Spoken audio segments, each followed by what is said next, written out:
Hi my lovely people, get ready with me while I tell you about the most embarrassing moment of my life.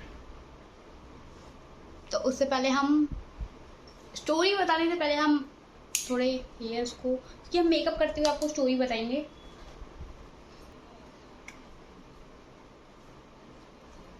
So this has happened when I was in college and I had a huge crush. मतलब जो huge वाला होता है वो वाला crush था. Huge crush था मेरे को कॉलेज में एक लड़के के ऊपर. ठीक है. One day I finally got a confidence to talk to him.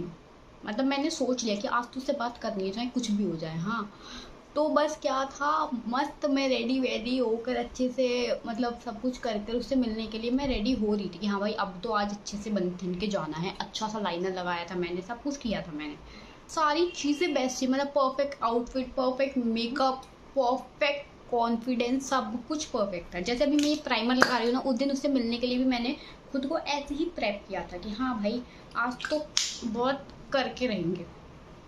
But वो ये ना, जब तक कोई चीज़ पूरी ना हो खुश नहीं होना चाहिए. यही गलती कर दी थी मैंने कि मैं इतनी ज़्यादा ओवर एक्साइटेड हो गई थी कि इस एक्साइटमेंट के चक्कर में मैंने सब खराब कर दिया. सब, आई थिंक मैंने नहीं, उसका भी कह सकते हैं, बट मेरी गलती थी. मेरे में उतनी हिम्मत थी ही नहीं.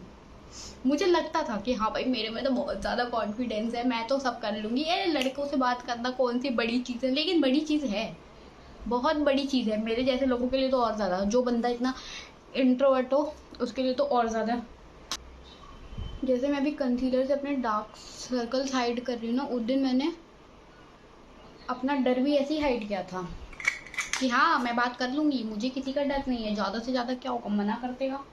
बट क्योंकि मिरर इधर है और मैं कैमरे में इधर देख रही हूँ. So I went up to him and said hi, और गेस व्हाट, और फिर पता ही क्या होता है, वो कहता है sorry do I know you. उसके बाद मैं क्या बोलूँ. इसे अच्छे से ब्लेंड करेंगे. जैसे उस दिन मैंने अपनी एम्बेरसमेंट को अच्छे से ब्लेंड किया, जो जितना भी खिचड़ी पकाया था उसको मैंने जैसे ब्लेंड किया, वैसे ही हम इस कंसीलर को ब्लेंड करेंगे. ठीक है. जैसे उसने मुझसे पूछा ना डू आई नो यू, मन तो कर रहा था कि वो मोमेंट जो था वो मैं ख़त्म कर दूं, जैसे मेरी लाइफ में कभी आया ही नहीं. लेकिन नहीं कर सकती थी क्योंकि मेरे मुंह से तो हाय निकल गया था. एनीवेज, उसके बाद क्या हुआ, मैंने बोला कि नहीं मुझे लगा मेरा कोई फ्रेंड है, सॉरी.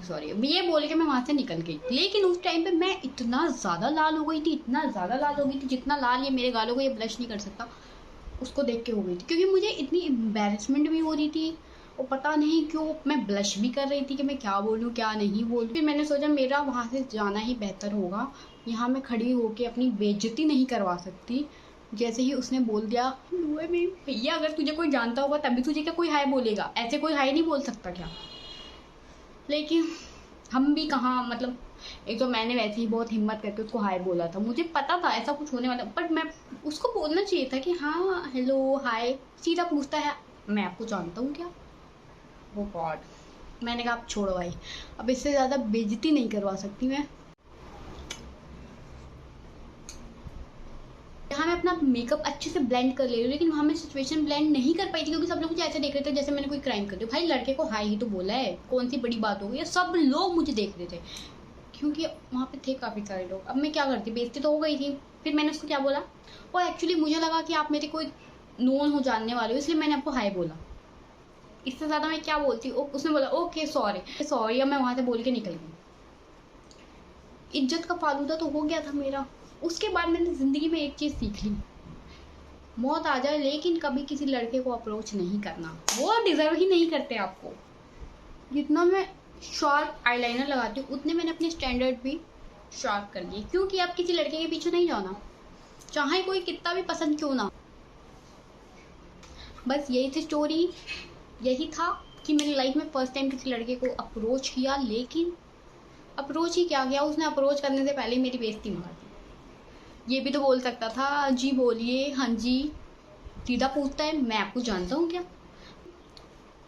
वो सब छोड़ो, यही थी स्टोरी. ज़िंदगी में मैंने फिर कभी उस लड़की की तरफ नहीं देखा भाई, कभी नहीं देखा. और तुम्हें पता है मैं इतनी हिम्मत करके गई थी उसके पास, इतनी हिम्मत जितनी मैंने कभी, आई थिंक मैंने कभी किसी प्रेजेंटेशन में कॉलेज के भी नहीं इतनी हिम्मत जुटाई होगी जितनी मैं उसके सामने जाने के लिए मैंने अपनी फ्रेंड से आइडियाज़ लिया था कि भाई हाँ कैसे स्टार्ट करना है क्या, वो इतनी हिम्मत.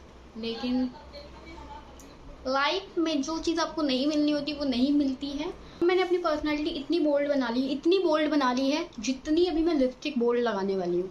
तो आप लोग भी यही सीखो, कभी किसी के पीछे मत भागो, उसको अपने पीछे घुमाओ, ठीक है। लाइफ में इतना ग्लो अप करो कि वो आपके लिए रिग्रेट करें। एक मस्त सा लिप कॉम्बो बनाएंगे, बस यही थी स्टोरी। और तुमको पता है वो वापस आया, अब उस लड़के का प्रपोजल खुद आया है मेरे पास, लेकिन अब हम किसी को भाव नहीं देंगे। अब नहीं भाव देना। जब मुझे उसके भाव की ज़रूरत थी उसने मुझे भाव नहीं दिया, और पता है उसको पता चल गया था कि मैं उसको पसंद करती हूँ, लेकिन उसने फिर भी भाव नहीं दिया। तो अब किस मुंह से आ रहा है? किस मुंह से आ रहा है? आप लोग मेरी जगह होते तो आप क्या करते ये बात।